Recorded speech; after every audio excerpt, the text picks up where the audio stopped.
Good morning. My name is Maya, and I am here to represent the defense. Today, I ask you to consider a question we rarely ask in courtrooms. What does it mean to believe in something so deeply, so completely, that you lose your grip on reality? Children believe in the Easter Bunny. They write notes. They leave carrots. Hear imaginary footsteps on Easter morning. To them, the Easter Bunny is as real as the grass beneath their feet.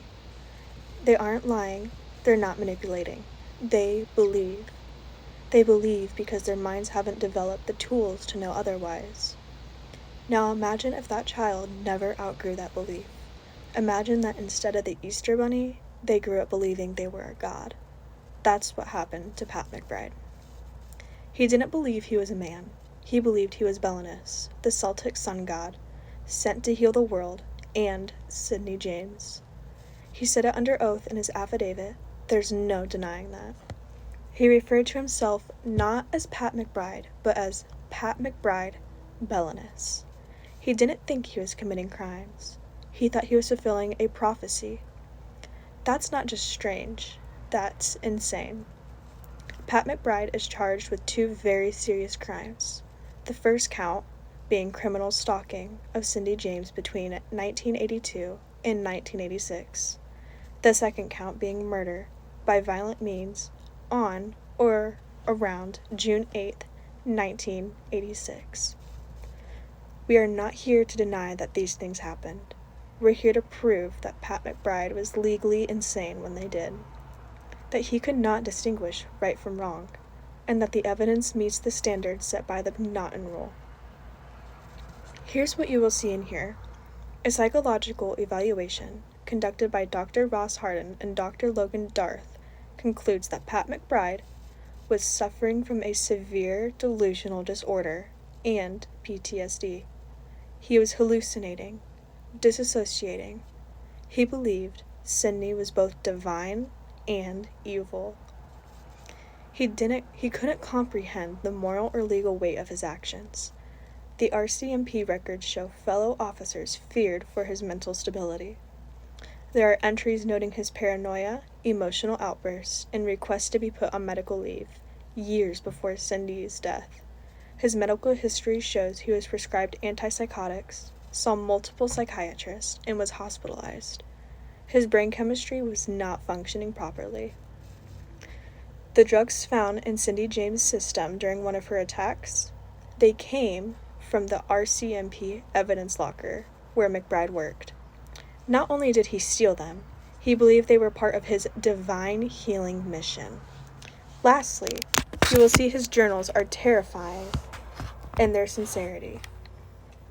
He writes about purifying Cindy with fire, about hearing her call to him in dreams. He talks about a future where they raise healer children together.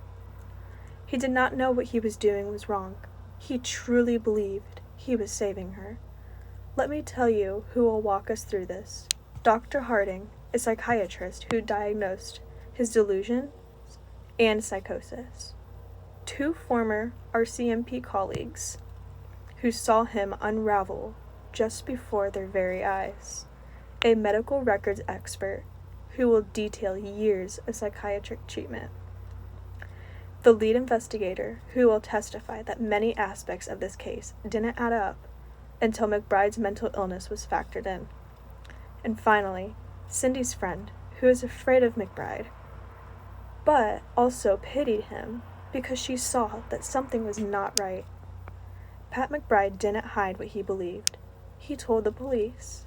He wrote it down. He swore it under oath. Not because he was trying to get away with anything, but because he genuinely didn't know he was doing something wrong. At the end of this trial, the evidence will show that McBride was legally insane. He believed he was a god. He believed he was healing the woman he loved. He believed it, like a child believes in the Easter Bunny, but with deadly consequences. And that belief, deep, distorted, and tragically uncorrected, is at the heart of this case. We ask you to return a verdict of not guilty by reason of insanity. Thank you. Ladies and gentlemen of the jury, let's go back to where we began, with belief. Children believe in the Easter Bunny, not because they're tricked into it, but because their minds are not ready to know any better. And when someone is legally insane, their mind is not ready either. Pat McBride believed that he was Belinus, a sun god. He believed that Cindy James was his sacred companion. He thought that by drugging her, setting fires, and even ending her life, he was healing her. This is not an exaggeration. He wrote it and he swore to it in his affidavit. He sold drugs from the evidence locker of the police department he used to work for, not for money and not to sell them, but because he believed that they were tools of divine restoration. That's not the behavior of someone trying to get away with murder. That's the behavior of someone lost in a dangerous, delusional world. The McNaughton rule, which is the legal test for insanity, asks two questions. First, did the defendant suffer from a mental disease or defect at the time of the crime? And second, as a result, did they either not understand what they were doing or not know that it was wrong? In this case, the answer to both is yes. The psychological evaluation clearly diagnosed Pat with delusional disorder and PTSD with psychotic features. The journals, the confessions, his obsession with fire and healing show not the mind of a criminal, but the mind of a man trapped in delusion, just like a child who cannot see that the Easter Bunny is not real. It was the product of a deteriorated mind. Even his colleagues saw the breakdown. They documented his paranoia. One officer described him as increasingly unstable and spiritually obsessed. The lead investigator also acknowledged that key aspects of the case only made sense through the lens of psychosis in his investigation report. The medical records expert showed you years of hospitalization, prescriptions, and psychiatrist diagnosis, consistent with someone whose reality was shattered. And you heard from Cindy's close friend, someone who lived through this nightmare firsthand, who told you that while she feared Pat, she ultimately pitied him, because it was clear that he was not evil. He was just mentally broken.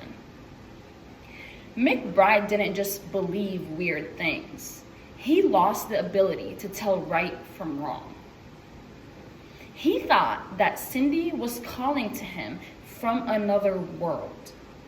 He thought that fire was a gift of fertility. He believed that she would live forever through union with him. This is not rational. It is tragic, and it is insane. You are not being asked to say that what happened didn't happen. You're simply being asked to apply the law to what did happen. The law recognizes that when someone is this far gone, when they don't know what they are doing is wrong, they are not criminally responsible. This is justice. That is compassion. That is the truth. Pat McBride is not a monster. He is severely mentally ill. He fell through the cracks of the system, and no one stopped him, not even himself. We ask you, in the name of both truth and justice, to return to the only verdict that reflects the reality of this case: not guilty by reason of insanity. Thank you.